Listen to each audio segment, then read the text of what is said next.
finding the five-number summary by hand is actually not that bad when you have a small group of numbers like this that we were working with. But what happens when you have a huge group of numbers and you really don't want to have to put them all in order? Well, we have things like Excel spreadsheets that can automatically sort them for us, and that's what most statisticians use. But in our case, most of us are just going to have like a TI-84.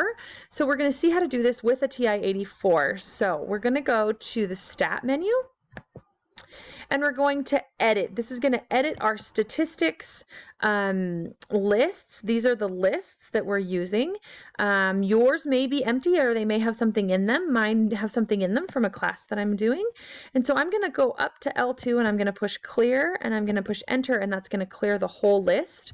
Then I go up to L1 and I push clear. Then I'm going to clear the whole list, and there we go. Now I'm fresh. Okay, so what I'm going to do is I'm going to put in all of my numbers. It doesn't matter what order I put them in, so I'm going to put them in from the first list. So I'm going to say 4, 12, 15, 9, 14, 16, 13,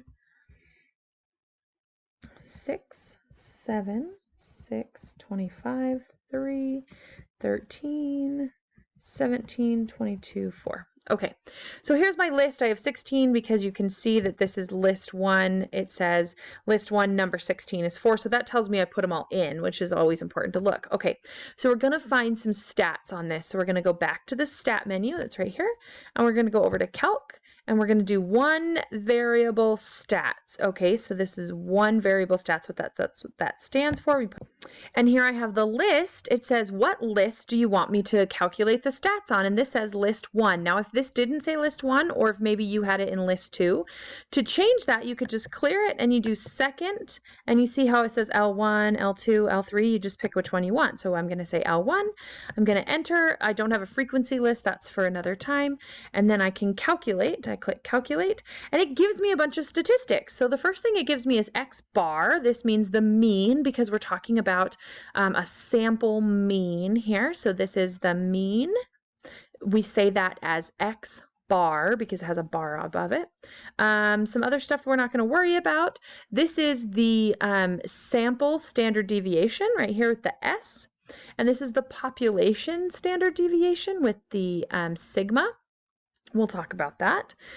This is the number of terms that I had. And then this is where the good stuff is. This tells me the min.